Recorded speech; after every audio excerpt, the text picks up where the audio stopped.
James Mangold cannot keep his own narrative straight. He recently admitted that he showed the film Indiana Jones and the Dial of Destiny to Steven Spielberg 7 times after he previously admitted that he had not done any screenings for the film. So let's give you some context here. Overlord DVD came out a couple years ago saying that there were test screenings for Indiana Jones and the Dial of Destiny, and they had not gone very well. They were, in fact, very poor. Well, James Mangold took to Twitter to address those rumors, albeit he didn't address Doomcock specifically. He did address someone here on Twitter, Gus Hedenberg, who asked him about it. Gus asked, have there been test screenings of Indy 5 yet? Rumors are flying. And Mangold said, nope, haven't been any screenings at all. Any screenings at all. Very clear. There have not been any screenings at all. But as we find out, that wasn't the case. He said in a recent interview with The Hollywood Reporter, he was asked by The Hollywood Reporter's Brian Davids, when you eventually screened the movie for Steven Spielberg, were you pacing back and forth outside the screening room for 2.5 hours? Were you beside yourself? Mangold responded, so what was it like showing the movie to Steven for the first time? I probably showed it to Steven 7 times, meaning that he was just really involved and engaged all the way through. Before we mixed, after we mixed, when effects came in, he was a marvelous producer and mentor on the movie. So I think his own answer also kind of, anyone's like, oh, well, he might have screened it to Steven Spielberg after he made these comments. Well, no, he's clearly saying that Spielberg saw it all the way throughout production. Very clear there how often he was showing it to Spielberg, and then throughout the entire process that he was showing it to Spielberg.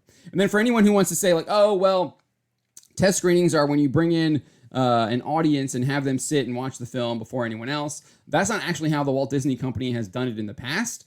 They usually test to their friends and family, meaning like people that they trust, their relatives, etc., etc. Someone like Steven Spielberg would be in that. What I would assume would be in that because he was literally the director of the Indiana Jones films.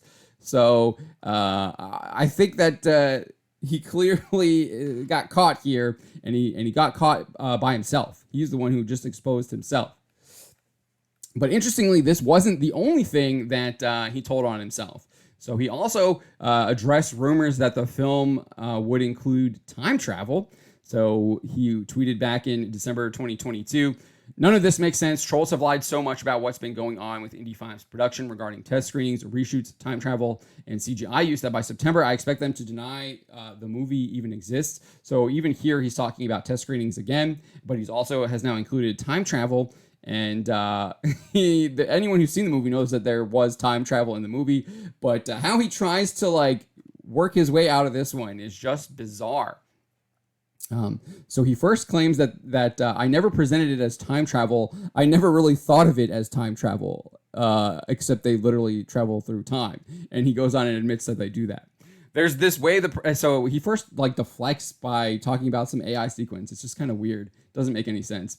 There's this way the press can frame a story that can help drive the story. We worked for 3 years on the opening sequence, but only in the last 30 days have people started calling it the AI sequence at the beginning of Indiana Jones. I haven't heard anyone really call it that. I guess maybe some people in the press have called it that, but I haven't really anyone really saying that. It's usually this, you use de-aging technology, and that's what people have been calling that. I haven't really heard people call it the AI sequence. Anyways, but this is where he really gets into the time travel stuff. So he says, so I never thought about this as time travel per se, although they certainly go through a portal in time at the end of the movie. I didn't think of it as time travel, but it is time travel.